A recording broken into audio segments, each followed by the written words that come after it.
E aí galera, bom dia.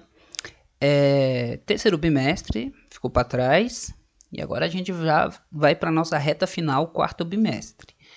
E como eu fiz no segundo, vou estar fazendo aqui agora uma aula de correção de atividades que a gente tivemos aí na nossa matéria durante o terceiro bimestre. Fazendo essa correção aqui, gente, para ter a presença na aula, vocês dão ali o OK, dão um OK no comentário particular. E vocês vendo aqui a correção, né, a resposta, se vocês verem lá que vocês deram uma resposta diferente, que está errada, né, não precisa ser igual, né, pode estar diferente, mas correta, mas se vocês verem que a resposta ficou errada, vão lá e corrijam, tá, porque essas atividades que eu passo no final das aulas, elas também valem ponto, então se você não responde ou se deixa incorreta, você não vai ganhar o ponto e pode acabar não tendo uma menção satisfatória ali para ser aprovado dentro do bimestre. Obviamente, depois desse vídeo, quem for fazendo as correções vai perder um pouquinho dessa pontuação, afinal eu já estou dando a resposta agora. Mas ainda assim, até o final do quarto bimestre, vocês podem responder essas atividades do terceiro, que ainda vai estar valendo, tá? Mas quanto mais rápido vocês fizerem isso, melhor. Quando chegar lá, deixar para o final, pode ser que a gente tenha que encerrar as atividades aqui na plataforma antes, então a gente não sabe se vai acontecer um imprevisto e tudo mais, né? Nosso futuro, ainda mais com essa pandemia, é incerto. Então eu recomendo aí que quanto mais rápido vocês puderem fazer essa correção, aqueles que não fizeram a atividade também, vão lá e façam. A partir desse momento que essa aula está sendo lançada, repetindo que vai valer um pouco menos do que aqueles que fizeram antes, mas ainda assim é melhor do que não fazer.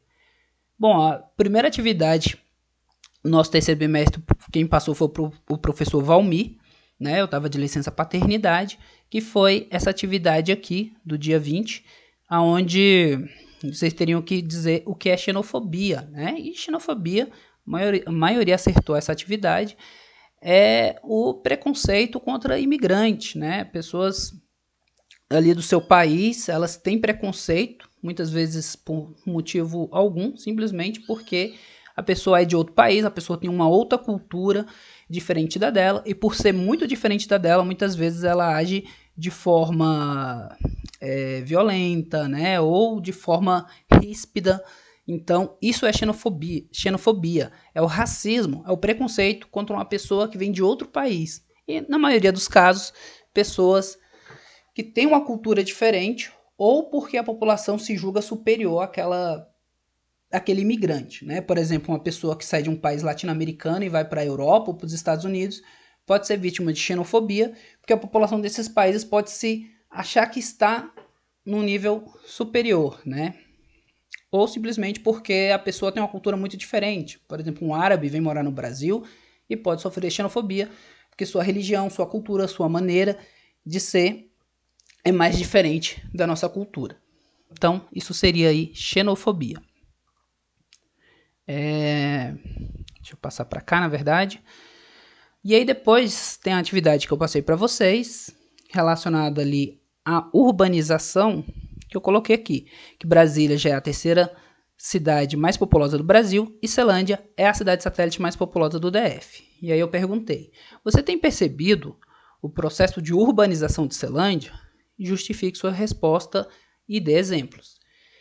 A resposta basicamente que pede a opinião de vocês, né, pessoal? Normalmente a maioria acerta, mas sempre tem aqueles que erram. Muitas vezes porque dão uma resposta que está muito longe do sentido da pergunta, ou porque não justifica. Muita gente perde ponto de atividade porque não justifica a resposta. Justificar é você dizer, você está respondendo, por que você acha que a resposta é aquela, né? Ou, por exemplo, no caso aqui a resposta é sim ou não. Se você acha, você tem percebido o processo de urbanização, sim, você vai explicar o porquê. Por que você percebeu? Como você percebeu?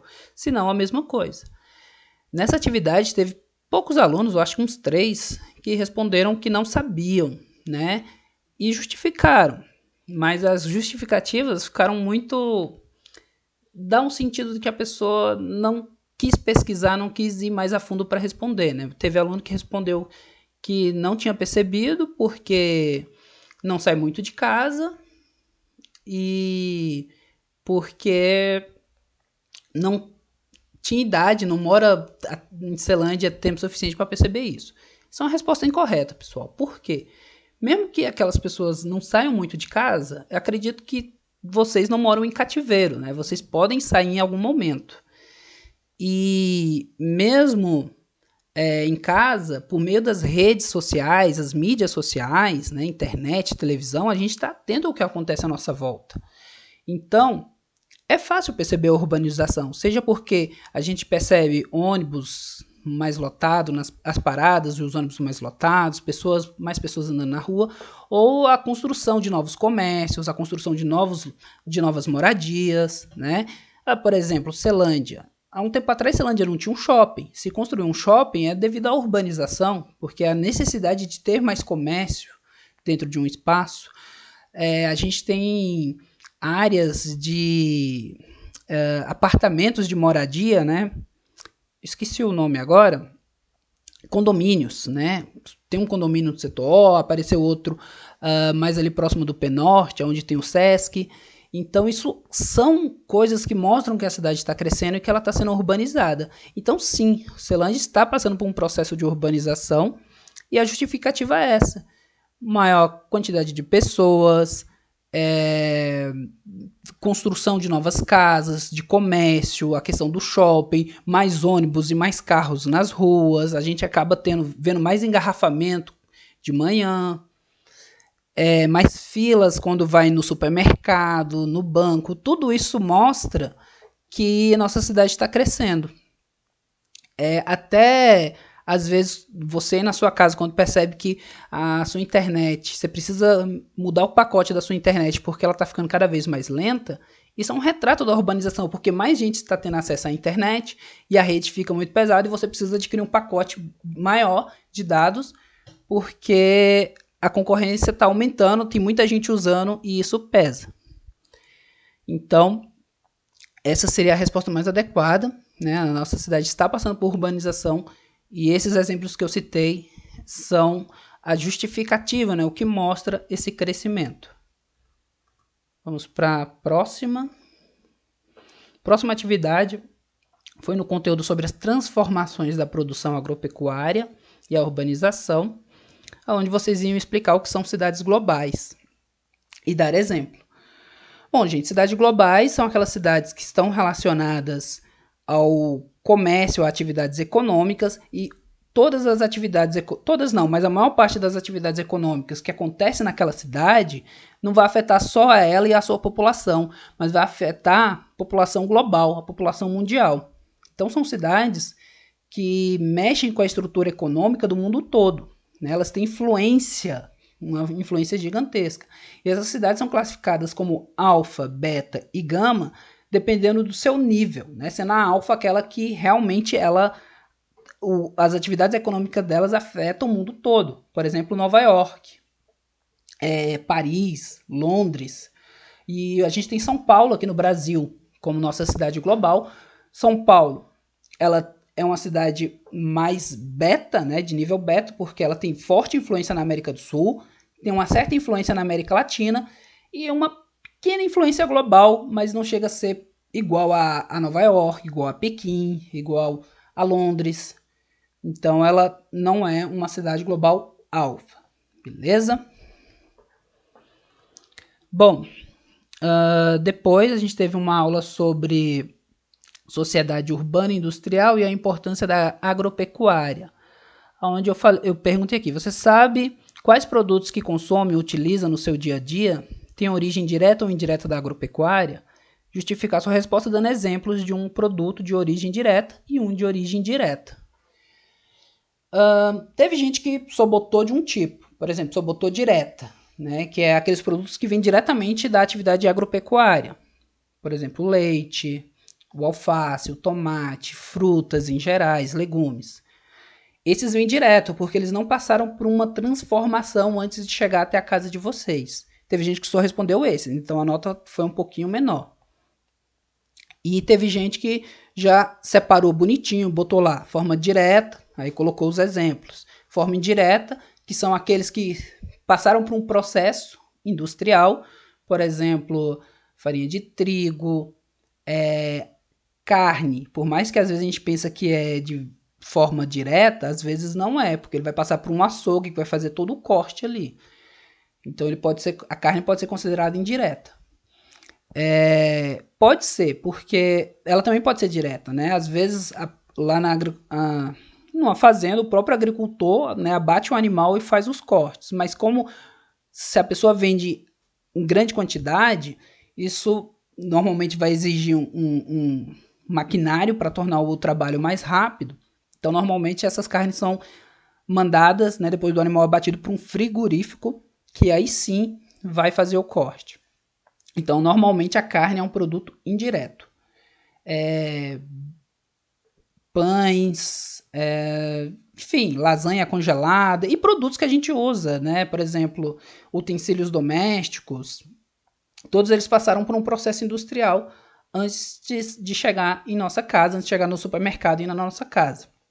Então, quem fez, colocou os dois, né? Os de forma direta e indireta, acertaram. Cite pelo menos uma sugestão de práticas que poderiam diminuir a fome no mundo, né? Isso foi a atividade da aula sobre desigualdade mundial de acesso ao alimento e agricultura urbana. Mais uma vez, uma atividade, e esse terceiro bimestre eu foquei muito em atividades relacionadas à opinião de vocês e a atividades relacionadas à nossa cidade, né? Para focar também na nossa convivência diária. Muito porque também, quando eu peço uma atividade na opinião de vocês, eu estou estimulando vocês a criarem suas próprias respostas e não ficar muito naquela de procurar na internet, copiar e colar. Apesar que mesmo nesse tipo de atividade tem muita gente que faz isso. Então aqui vocês iam pesquisar ou sugerir, né, questões para diminuir fome no mundo. Então aqui uma atividade que pouquíssimas pessoas erraram. Podia citar questão de não desperdiçar alimento, fazer distribuição de alimento para moradores de rua, enfim, né, ajudar ali o pequeno agricultor. Eu vi vários tipos de exemplos, vários tipos de sugestões. Então, é uma atividade que basicamente você só tinha que dar uma sugestão de uma prática para diminuir a fome. Não tem muito para onde errar. Depois, atividade relacionada à produção de energia, né, da lenha à energia termonuclear. Então, entre as energias renováveis apresentadas na aula de hoje, na sua opinião, qual seria a melhor opção para ser utilizada em Brasília? Justifique sua resposta. Escolha somente uma opção de energia, aquela que, na sua opinião, melhor se adequa às características do nosso território. Teve algumas pessoas que erraram essa daqui porque botaram energias que não eram renováveis. Por exemplo, a questão da energia que vem de fontes de combustíveis fósseis, né?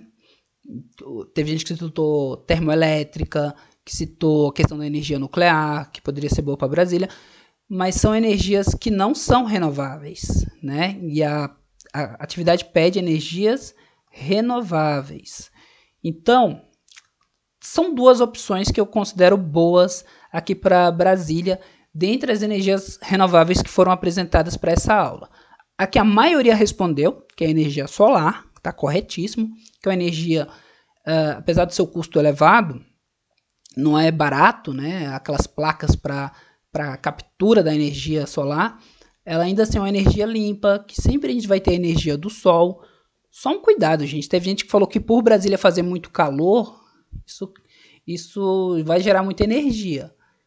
Não necessariamente, porque não é uma energia que vem do calor, né? Mas sim do sol. Tendo sol, claro que uma coisa está relacionada com a outra. Mas lembre-se que essa energia ela captura os raios ultravioletas, tá? Então ela não depende tanto assim da temperatura, mas da quantidade de energia solar. Obviamente, quanto mais energia solar, mais calor vai fazer. Mas é importante fazer essa distinção. Uma outra fonte de energia que poderia ser utilizada aqui é a eólica. Então, quem botou energia eólica está correto também. Porque Brasília, como a gente tem uma cidade que é plana, né, a circulação de vento aqui ela é mais forte. E a eólica funciona bem em locais planos, onde o vento pode correr mais livremente e fazer girar aquelas hélices. E aí, Essas são as duas, né, principais. Obviamente, outros tipos. Teve gente que colocou a geotérmica. A geotérmica não funciona aqui porque é uma energia que depende muito de regiões onde tem uma atividade tectônica muito grande. Normalmente, regiões onde tem vulcanismo e terremotos. E aqui em Brasília não acontece isso com muita frequência. A marimotriz também não iria funcionar aqui, porque depende das ondas do mar. E, obviamente, Brasília, né, não está próxima do mar. Então, a melhor resposta aqui seria eólica e solar, principalmente a solar. Combustíveis fósseis e impactos ambientais. Quais das 3 fontes de energia apresentadas na aula de hoje a sua família mais utiliza no cotidiano? Justificar a resposta dando exemplos. A maioria acertou, galera. Gás de cozinha, obviamente, é a que a gente mais utiliza, né? Porque a gente depende muito aí do gás para fazer o aquecimento, né, do alimento, para cozinhar.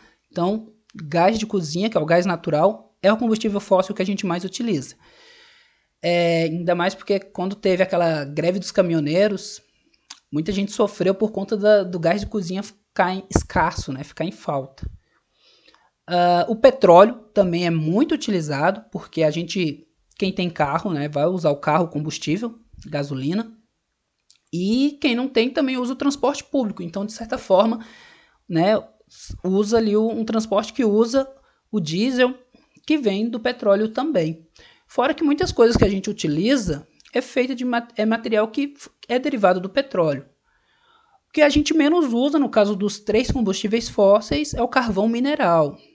Cuidado para não confundir, gente. Quem faz churrasco, aquele carvão que a gente utiliza no churrasco é carvão vegetal, não é o mineral. O mineral normalmente ele é usado nas termoelétricas. Mas como aqui em Brasília, em Celândia, nossa energia elétrica vinha ali da usina do Descoberto, que é hidrelétrica, então o carvão mineral não entra também nessa produção de energia. Então, a resposta correta aqui é o gás, né? Gás natural que a gente usa para cozinhar nos fogões, e o petróleo, que é combustível tanto do carro particular quanto do transporte público, e a gente usa muitos produtos que é derivado do petróleo. Depois disso, a gente teve aqui a atividade de energia elétrica. Todos nós devemos economizar energia elétrica, não somente para reduzir o valor da conta de luz, mas também por outros motivos. Aponte-os. E aí vocês teriam que dizer motivos para se economizar energia, além de, claro, o de economia da conta, né? Diminuir o preço da conta de luz.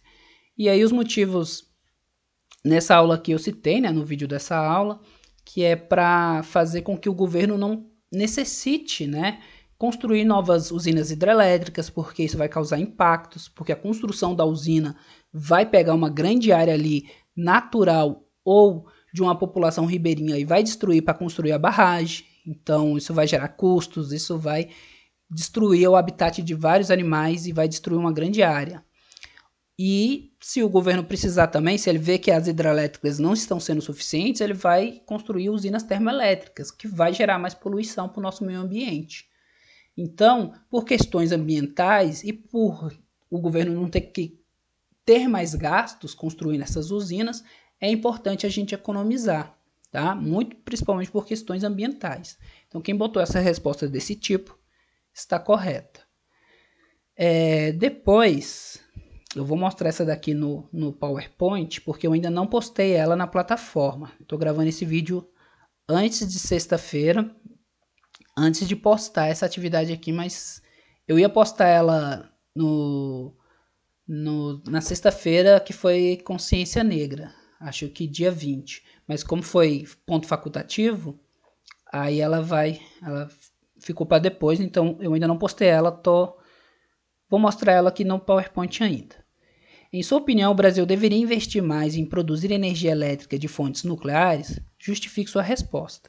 Bom, gente, como eu estou gravando esse vídeo antes de postar essa atividade, porque eu não posso deixar para postar em cima, né, da hora, porque senão, né, eu não vou ter tempo, eu não tenho a resposta de vocês, então, nesse momento eu não sei como vocês foram nessa atividade, mas eu já vou estar fazendo a correção dela, que ela é bem simples. Basicamente, vocês vão ter que dizer aqui se na opinião de vocês, o Brasil deve investir nesse tipo de fonte energia elétrica por meio de fontes nucleares. Sim ou não?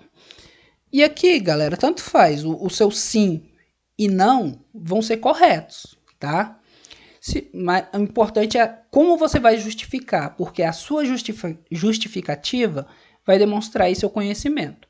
Então, você pode achar que sim, porque vai melhorar, vai aumentar a produção de energia do Brasil e vai diminuir a carga das hidrelétricas. É uma usina que não polui o meio ambiente, né? Não polui a atmosfera, porque não há queima de combustível fóssil. E ela também não necessita de uma grande área para fazer barragem. Então você pode dizer que sim por esses motivos. Mas você também pode dizer que não, porque existe o risco de acidente. E o acidente envolvendo usinas nucleares ou eletronucleares, o dano é gigante, né? O meio ambiente sofre muito, pode ter dano à saúde, né? Não só o meio ambiente, mas à saúde das pessoas. Então, se o país que tem uma usina nuclear não saber descartar o lixo nuclear, né? E a gente viu nessa aula aqui que tem que ser descartado com bunkers, né? Debaixo da terra, para que esse lixo, caso haja vazamento, não venha causar dano à população e ao meio ambiente. E se tiver algum tipo de acidente nessa usina e vazar radiação, isso vai causar um grande estrago na saúde da população próxima. Então, você pode dizer que não, que acha melhor o Brasil não investir nesse tipo de usina, porque talvez a gente não esteja preparado, né? Porque o Brasil talvez não consiga dar a segurança necessária para esse tipo de fonte de produção de energia. Então, aí vai depender de vocês para qual caminho seguir, tá? Lembrando que na questão dos acidentes, o Brasil tem uma vantagem que a gente aqui não sofre com terremotos, não sofre com tsunamis, com vulcões. Isso é bom porque se for ter um acidente numa usina nuclear, esse acidente viria de causas humanas, né? Não causas naturais. Mas, né, humanos erram, então isso não quer dizer que não vá ter acidentes. E, por fim, tem essa atividade que no momento que eu estiver postando esse vídeo, vocês já vão ter feito ela, né? Na verdade, ela foi postada ontem, só que eu não vou fazer a correção dela ainda, porque é pouquíssimo tempo, apesar dela ser pequena, ela é só 2 questões, mas eu vou dar mais um tempo para vocês, porque na segunda-feira que vem, eu vou postar uma atividade avaliativa, né? Que é aquela atividade que vai resumir todo o conteúdo, ela vai valer mais pontos e ela vai resumir todo o conteúdo aí do terceiro bimestre. E aí eu vou fazer a correção dela mais para frente. Eu acho que quando a gente voltar do recesso de dezembro, eu vou fazer a correção dela. E aí, quando eu fazer a correção dessa atividade avaliativa, eu faço a correção dessa atividade aqui também, beleza? Então é isso, galera. Inclusive, essa correção de atividade vai ajudar vocês até para fazer a atividade avaliativa também. Mas é isso. Se, com base aqui nas respostas que eu dei, vocês não tiverem feito ou tiverem errado alguma, vai lá, corrija, gente. Isso é importante para a pontuação de vocês, para o aprendizado de vocês principalmente. E lembrando que para ganhar presença na aula de hoje é só dar o ok lá em comentário particular, beleza? Então é isso. Não tem mais nada. Bons estudos para todos e até a próxima aula.